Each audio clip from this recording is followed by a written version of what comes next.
You're probably thinking a few things after watching that video. Who is Kopaka? Where is he? What is his goal? That's the reaction I and many other people had when we first discovered Bionicle. Right from the bat, the commercial grips you. You want to know more. You want to know about this mysterious world. Today I will be telling you why Bionicle was so good, not just from a story standpoint, but also from play.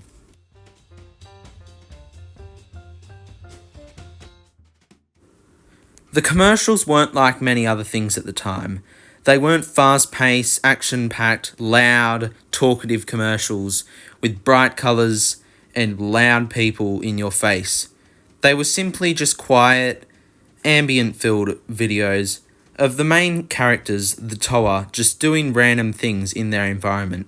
This creates a mystery, but more importantly, it creates a vibe of loneliness, which Bionicle encompasses perfectly. This vibe of loneliness is not a sad one, but an interesting one. You want to know where the other inhabitants of this world are. You want to know what lies on the island of Matanui. And as you dig deeper, you discover more and more things. You answer a question, but that brings more mysteries to solve. And at the end of it all, there comes a big reveal.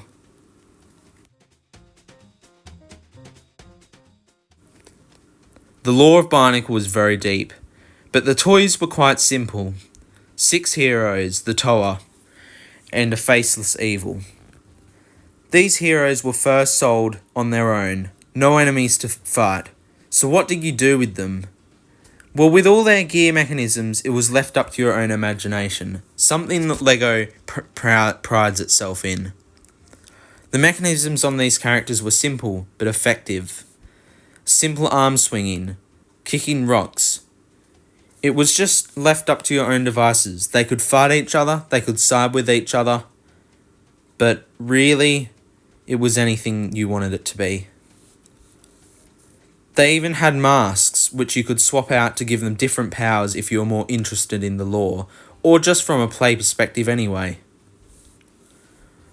In the second year, they got their first well-priced villains to fight against, the Balrog. These were amazing. All the features, all the functions. These were the pinnacle of Bionicle sets. But there was a villain that came before them. In 2001, the year that Bionicle debuted, we got the more expensive sets, the Rahi. These were Technic beasts that the Toa would fight against, corrupted by a faceless evil that I mentioned earlier, the Makuta. These were very, very impressive, both functionally and aesthetically. However, their prices made them not feel as good as the Toa. Over time, Bionicle would get crazier and crazier, upgrading the original heroes as the Toa Nuva, and introducing new heroes such as the Toa Metru and the Toa Ignika. However, the first years of Bionicle were definitely its greatest. While the newer sets had best articulation and were very aesthetically pleasing, the old stuff had more charm and more of that Bionicle playability that we all know and love. This was when Bionicle was at its peak, and this was what saved LEGO from bankruptcy in the early 2000s. Thank you all so much for watching this video. If you like this and want to see more like it, make sure to subscribe. I also have a series that I'm working on my channel called The Complex, which is basically using Bionicle figures to create a completely new, original story in a different universe entirely. As always, hopefully you enjoyed, and I'll see you all next time. Bye everybody.